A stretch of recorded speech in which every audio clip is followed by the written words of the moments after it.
Metre தண்ணி போகுதுன்னு வைங்களேன், 19 மீட்டர் வரைக்கும் நல்ல தண்ணியா இருக்கும்.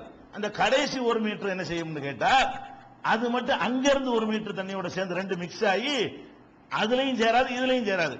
அதை நல்லதுன்னு சொல்ல, நல்ல தண்ணியாவும் சொல்ல இயலாது, அதை கடல் உப்பு தண்ணி அளவுக்கு சொல்ல இயலாது.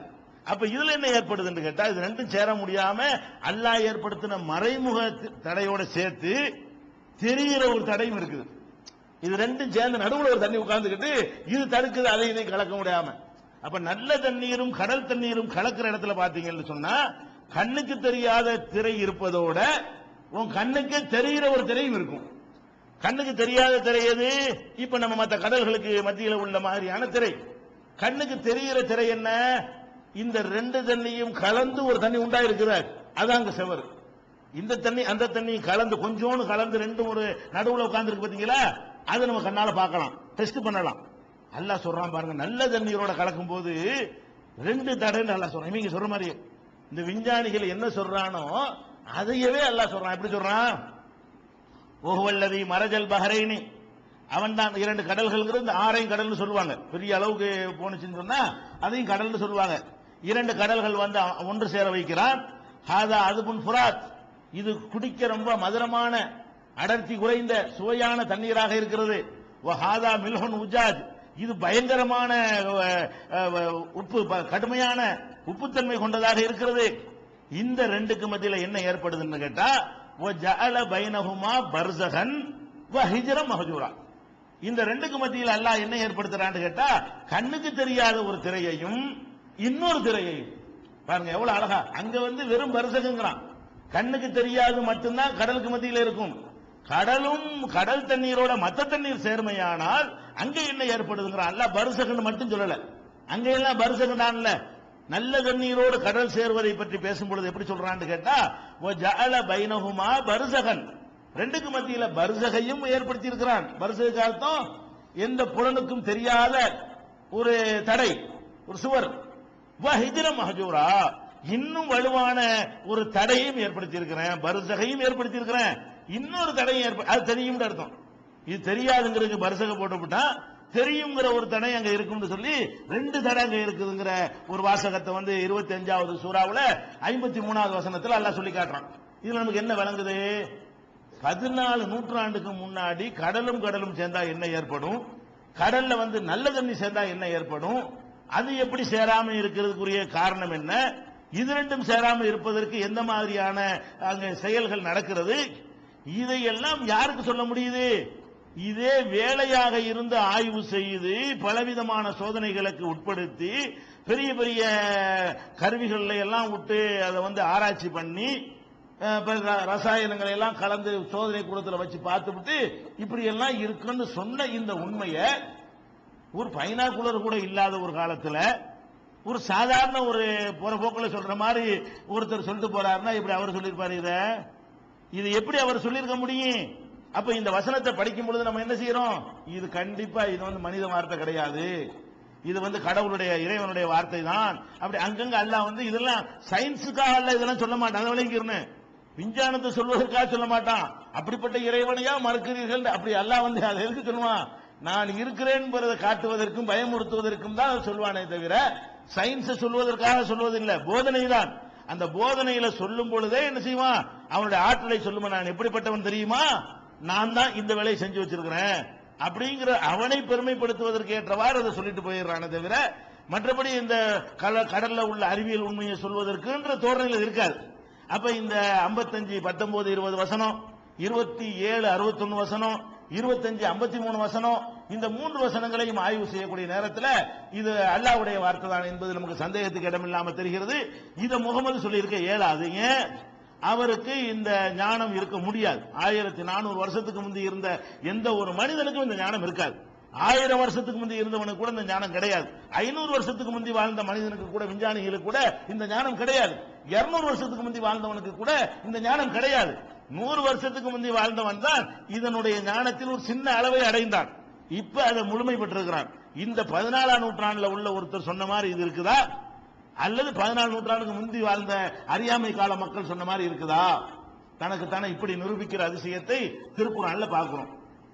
அதே மாதிரி இன்னொரு முக்கியமான விஷயம், அதாவது இப்ப நம்ம வானம் இருக்கிறது, பூமியில வாழ்றோம். இந்த பூமியில இருந்து பார்த்தா நமக்கு மேல ஏதாவது தடுப்போ எதுவும் தடுக்கிற மாதிரி ஒரு கூரையோ பில்டிங்கோ இருக்குதா? இல்ல, ஓப்பனா தான் இருக்குது. நம்ம பூமியில வாழ்றோம். இந்த கட்டடத்தில் நம்ம வாழ்றோம்னு வைங்க, கட்டடத்தில் தரைன்னு ஒன்று இருக்குது, சுவருன்னு ஒன்று இருக்குது, மேல வேற ஒன்று இருக்கிறது. இந்த சுவர் அக்கம் பக்கத்தில் உள்ளவங்க நம்மளை பார்க்காம இருக்கிறதுக்கு, நம்முடைய எல்லையை தீர்மானித்துக் கொள்வதற்கு இந்த சுவர்கள் உதவுகிறது. ஓண்டு இருந்துச்சுன்னு வைங்க, மேல இருந்து எட்டி பார்ப்பான், வெயில் நம்மளை பார்க்கும், பனி நம்மளை பார்க்கும், அதுல இருந்தெல்லாம் நம்மளை காப்பாத்தணும்.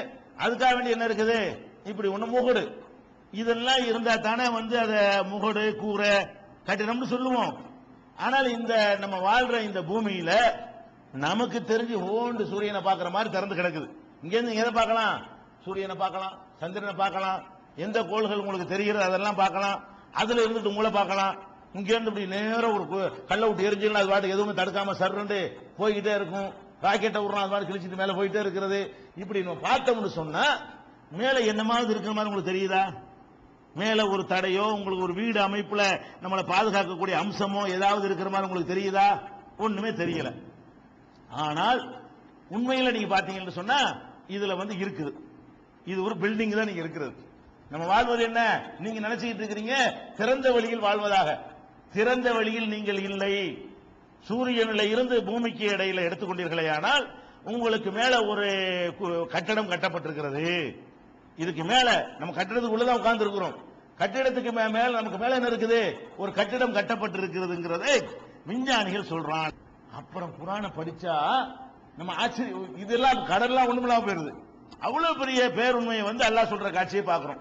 எப்படின்னு கேட்டா, பூமியில வாழ்றோம் இல்லையா, இந்த பூமியில நமக்கு மேல இங்க இருந்து தரையில இருந்து எடுத்துக்கொண்டீர்களே, ஆனால் 10,000 கிலோமீட்டர் உயரம் இப்படி போய்கிட்டு இருக்கிறேன்னு வைங்களேன்.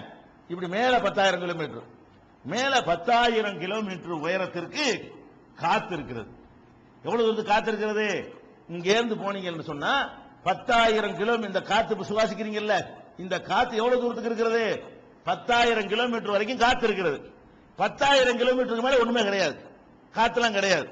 இந்த 10,000 கிலோமீட்டர் காத்துல கூட அதிசயம் என்னன்னு கேட்டா, இந்த 10,000 கிலோமீட்டர்ல இங்க இருந்து 29 கிலோமீட்டர் எடுத்துக்கங்க. 10,000 எவ்வளவு, 29 எவ்வளவு கவனிங்க. 10,000 எவ்வளவு பெரிய தொலைவு, அதுல 29 ரொம்ப ரொம்ப ரொம்ப சின்ன அளவு.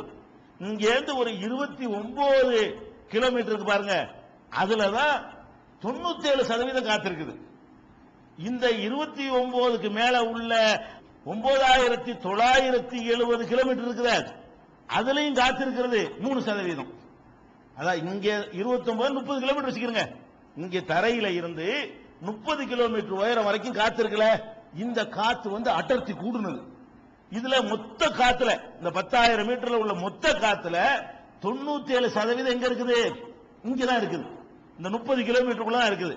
30 கிலோமீட்டருக்கு மேல போனீங்கன்னா காத்துடைய அடர்த்தி எல்லாம் குறைஞ்சு போய் 3% காத்து தான் இந்த 9,000 9,000 சச்சம் 10,000 இந்த 30 கூட மைனஸ் ஆகி போடலாம். 10,000 கிலோமீட்டர்லயும் மொத்தமா இருக்கிறது என்னதான் இருக்குது? 3% காத்து தான் இருக்குது. இப்படி இந்த காத்தை இறைவன் அமைச்சிருக்கிறான். இந்த 29 கிலோமீட்டர்ல தான் காத்து அடர்த்தி. எப்படின்னா, காத்தை பொறுத்த வரைக்கும் நம்ம விரிக்கவும் செய்யலாம், அடைக்கவும் செய்யலாம். நீங்க டயர்ல அடிக்கிறான்ல காத்து, அது எவ்வளவு காத்து இருக்குது? அந்த காத்தை கொண்டு ஒரு 1000 பலூன் ஊதலாம். பலூன் அளவுக்கு போதுங்கிற அளவுக்கு அந்த காத்தை எடுத்தா எத்தனை செய்யலாம்? 1000 பலூன்ல அடைக்கிற அளவுக்கு உள்ள காத்தை தான் அந்த ஒரு சின்ன டயர்ல வச்சுக்காங்க. அழுத்துறான் காத்த, அழுத்தி அழுத்தி அழுத்தி அழுத்தி என்ன செய்யறான்? அவளை அமுக்கி தண்ணியில் அமுக்க முடியாது. மாவு அமுக்கலாம்ல, மாவு மேலோட்டமா குவிச்சு வைக்கவும் செய்யலாம். ஒரு அமுக்கமுக்கனா பாதியாக்கலாம்ல.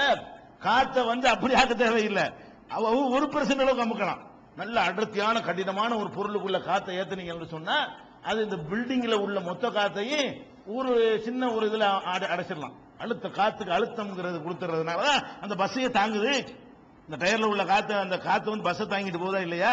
இந்த சின்ன காத்த வச்சிருக்காங்கல்ல, மீட்டர் வச்சு அடிக்கிறான். அப்ப இந்த காற்று என்ன செய்யுது? அழுத்தி வச்சிருக்குது இந்த 29 கிலோமீட்டர்ல. அதுக்கு மேல உள்ளதுல அழுத்தாம என்ன செய்யுது? சும்மா லேசான முறையில் அந்த காத்து இருக்கிறது. அது வாழ்வதற்கு பத்தாது. இப்ப என்ன பிரச்சனை சொன்னா, இந்த காத்து இருக்குல்ல, அந்த காத்து